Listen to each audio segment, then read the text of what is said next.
Good morning and welcome to my hometown. Now today I thought I'd make a video about a murder which happened here about 150 years ago. Now the building you see behind me is the oldest permanently occupied building in my hometown of Southend-on-Sea in Essex. It was built by the Cluniac monks in the 12th century and it has been occupied continuously ever since. Beautiful building. But we are here to, I'm here to tell you the story of a murder that happened, as I say, about 150 years ago. Now 5 or 6 years ago I had a book and I cannot remember for the life of me what this book was called. So if anyone recognises this book as I explain it, please let me know what the book is, because I'd like to get another copy of it and read the story again properly. But yeah, there's a lady body found in a brook here in Priory Park. But obviously back then it wasn't Priory Park. There's a church up behind me, quite a way up behind me. And all the way between that and this priory that you see behind me now was just fields. It wasn't a park like it is now with tennis courts. And I mean, once a year they hold a circus here, and there's also outdoor concerts and all that sort of stuff held here. So it's quite a big park. But it does get its name from this priory.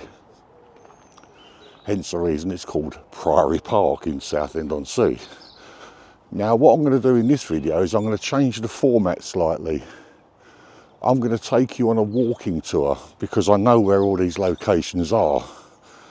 So as I tell you the story, I will go to the, not all of them, but I will go to a lot of the places that I'm going to mention to you in this tale. If I spin around, you have a look at this beautiful, beautiful priory behind me. I mean, look at it. You've got the dwellings over there behind me, and right behind me there with a white building, or this kind of brick and white building here right behind me, that's the kind of the chapel for the monks. And as I say, it was built in the 12th century by the Cluniac monks, or order of monks. But anyway, what I'm going to do is I'm going to tell you all about the murder of Florence Dennis.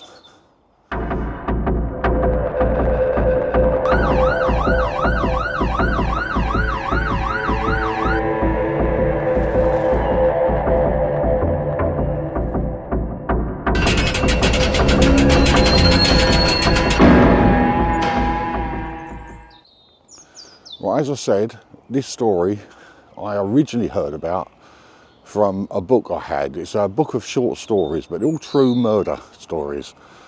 And this one fascinated me because it was in my hometown. Now, I couldn't remember for years what the lady's name was. Oh, just squeezing through a little gap here. I couldn't remember for the life of me what this woman's name was. And only recently I finally found out that her name was Florence Dennis.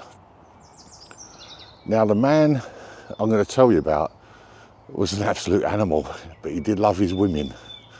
Certainly loved his women. Right, well, I'm walking along beside the brook now. So what I'll do is I'll spin you around briefly while I show you the first location on this walking tour. And this is where the body of Florence Dennis was located. Right, well, I'm walking along still here through Priory Park, and just over here to my right hand side we have the priory, the old priory, 900-year-old priory. But just down here to my left hand side we have a brook. Now if you bear in mind, all these trees, this footpath, these benches, everything you see here would not have been here 150 years ago. This whole area would have just been fields. So just bear that in mind as I tell you this brief little story here. On Monday the 25th of June 1884, a young man named Frederick Rush was walking his dog in a field next to Pritterwell Brook when he noticed a lady's white glove which had been either dropped or discarded laying on the path. Now you've got to bear in mind, we're not talking about this path here. This would have just been long, tall grass with trodden down paths made by dog walkers, young lovers, that sort of thing. There were also drops of blood next to the glove. Now this for me would have set alarm bells going. Now this is Pritterwell Brook as it is today. Now I don't think it would have looked that much different 150 years ago. But this is the brook. Now it only extends up ahead of me probably another 200 yards, and it's very similar all the way along. Moving further along the path, he noticed something in the brook. As he drew nearer, he realised it was the body of a woman with a straw hat hiding her face. He immediately went for help and the police were notified. Now I'm actually reading little excerpts from research I've done here, because there's a lot of information which I've got to try and remember, and I'm never going to do it. But as I say, this is Pritterwell Brook. Now up in the background, I don't know if you can actually make them out on the video, but there's a lot of houses.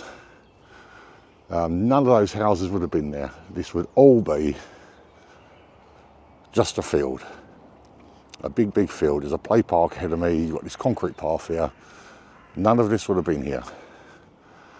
But somewhere along this brook is where he found the body of Florence Dennis. Right, well, let's move on to our next destination. Right, I'm now in my second location. Now this is St Mary's Church, the big church on top of the hill. This is probably the biggest church we have in Southend-on-Sea now. And to my right here, solid housing, which stretches down about 300 or 400 yards down to the brook where we just were. None of those houses would have been there. It would have been fields, literally from the church wall there, all the way down to the brook, and to the priory, in fact. But anyway, after the police removed the body from Pritterwell Brook and carried it a short distance to the Spread Eagle public house to be examined properly, a single bullet wound behind the left ear was found to be the cause of death. The shot had been fired from very close range, as the wound was blackened and the hair near the wound was singed. It was also noted that she had been very heavily pregnant. In fact, she was around 8 months pregnant.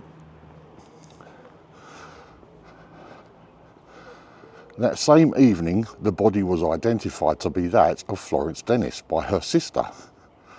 The bullet that killed her is on display at the Scotland Yard Museum to this day, funny enough. But anyway, this church isn't the real reason we came here. I'll show you in a second why we came here. Let's just have a little walk through the churchyard. And this is the first of two churchyards we will be walking through. But as I say, I've just changed this video a little bit. And the format of this video is more a kind of a little walking tour of my local town.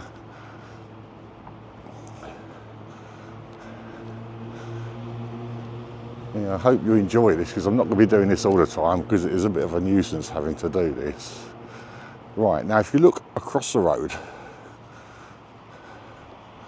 directly in the centre of the camera, that is the Spread Eagle pub, where Florence's body was taken and identified by her sister. It still stands to this day, and it's still called the Spread Eagle.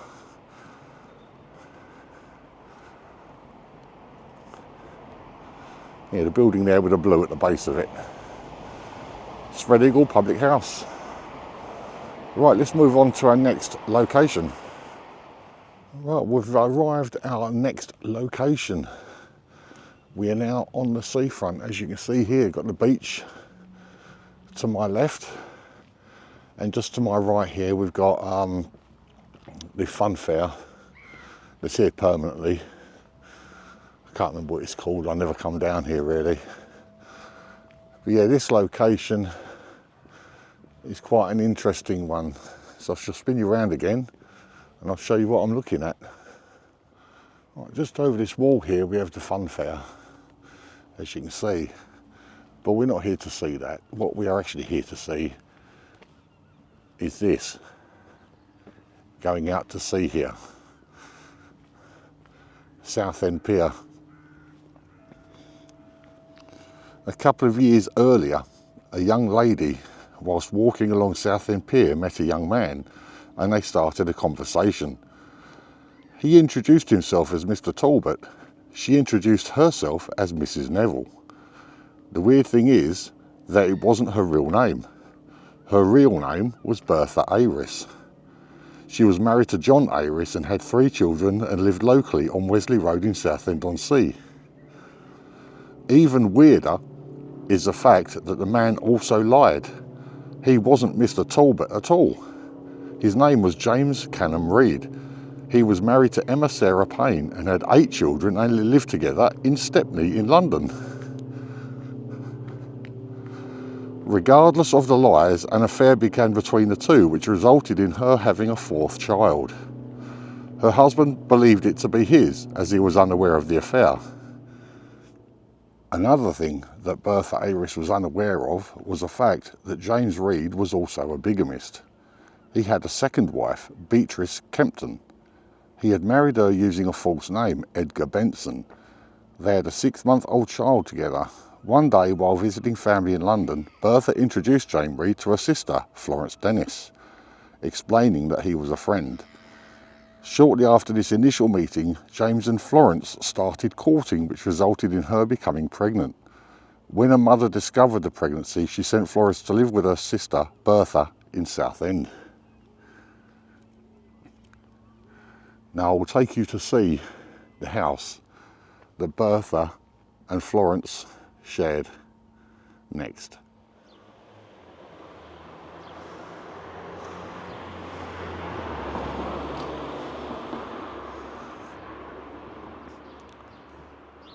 We have reached our next destination, Wesley Road in Southend.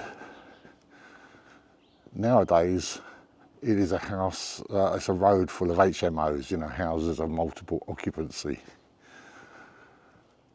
where you get various people living in individual rooms and they share bathrooms and kitchens. Now, when Florence's mother discovered that she was pregnant, she was sent here to live with her sister.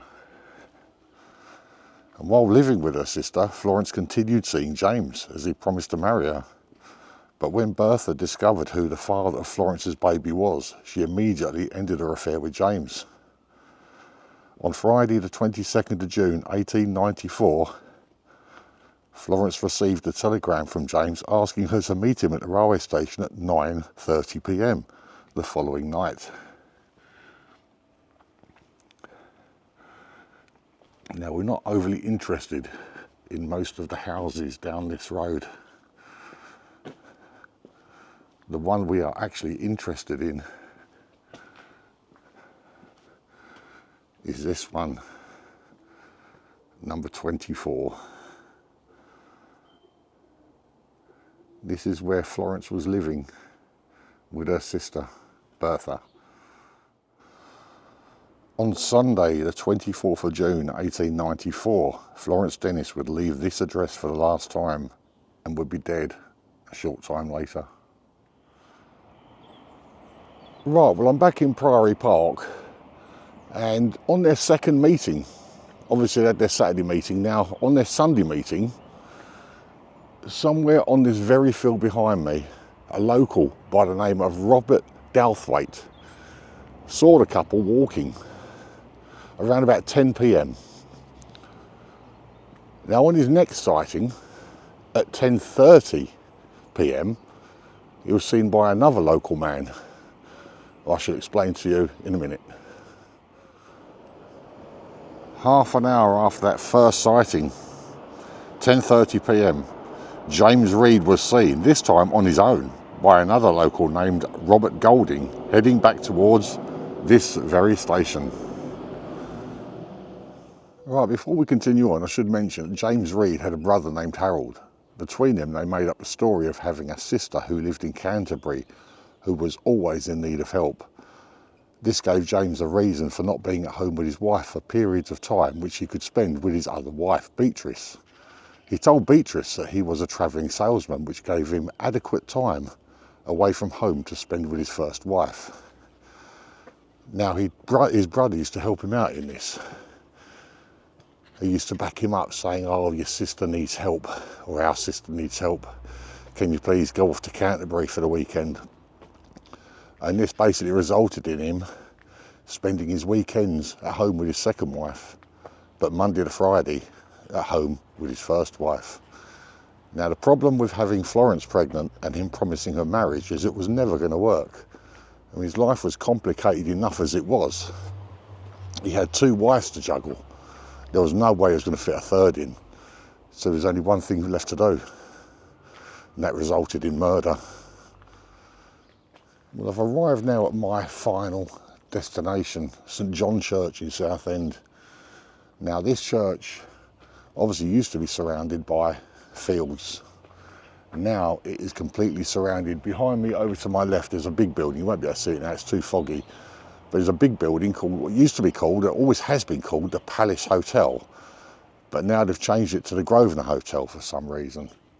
Now, that's been there since the 1910, 1920, something like that. To my right here now, you should be able to see, just housing behind me over this wall. And to my left, there's a multi-storey car park which serves the Royals Shopping Centre. So it is, it's completely surrounded on all sides now, but before it would have been completely surrounded by fields. Well, anyway, let's carry on with the story.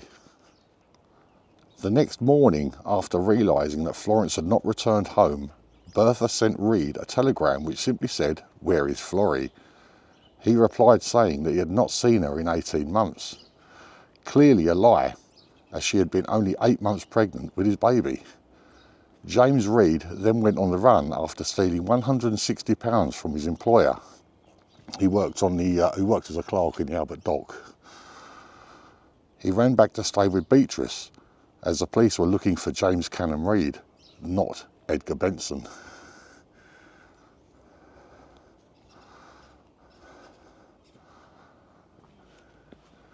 It's very creepy in here when it's foggy. Yeah, this churchyard as well. This part of the churchyard is completely, let's put it this way, this is where the local undesirables tend to hang around. But anyway, let's carry on.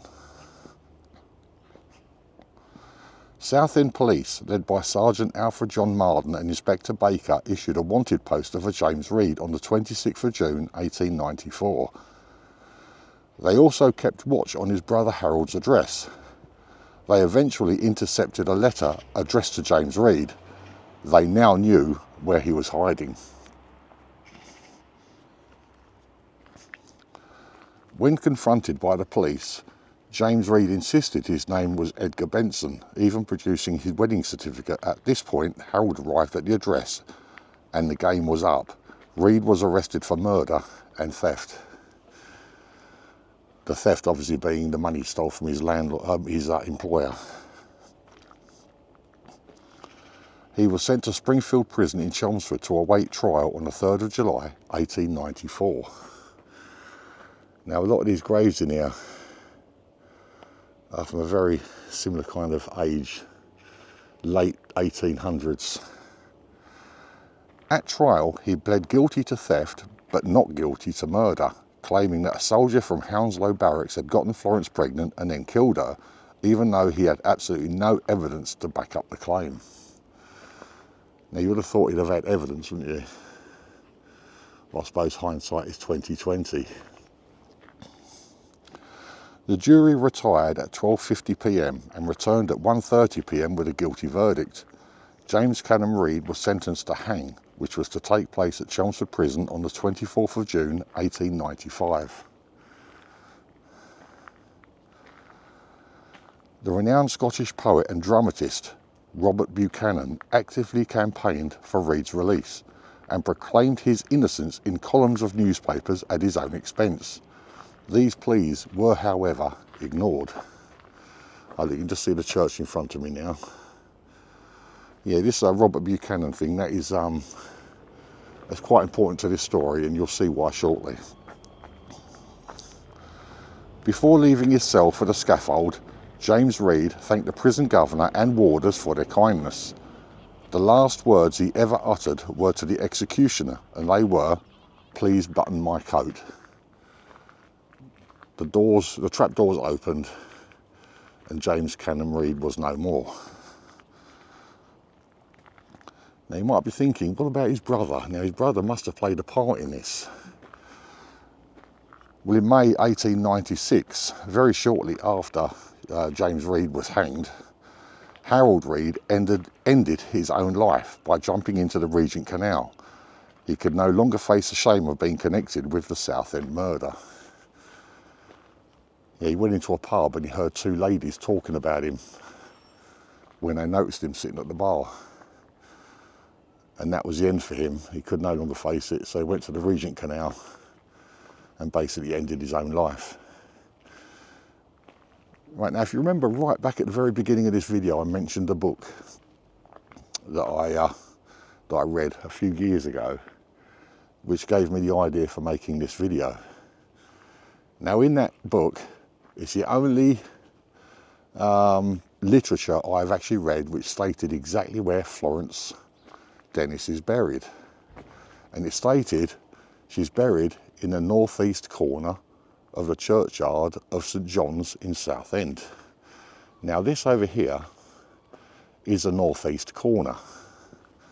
Unfortunately, as I said a little while ago, this is where the local undesirables seem to hang out. As you can see, there's a coat been abandoned here. See a coat just sitting there? And as you can see, the northeast corner has been obliterated. They come here, they take their drugs, they drink their alcohol, and then they basically demolish the graves. Any one of these graves here could be that of Florence Dennis. Unfortunately, I have no idea which one it is.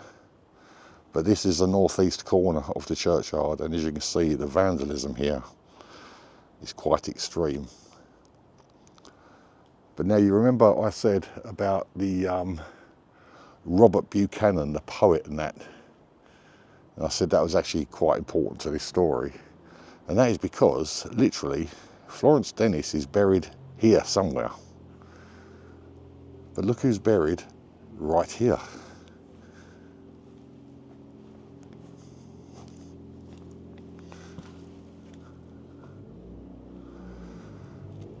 This is the final resting place of Robert Buchanan, poet, novelist and dramatist.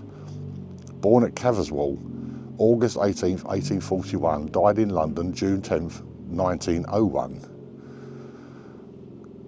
Also his mother's buried here, Margaret Buchanan, his mother, who died in London on November 24th, 1894, aged 78 years.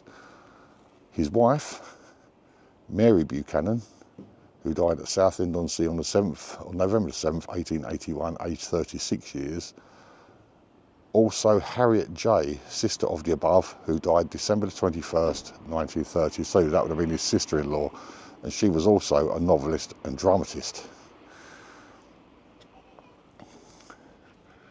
Unfortunately, as for the grave of Florence Dennis, I was unable to produce that. All I could produce was the area, which is there somewhere.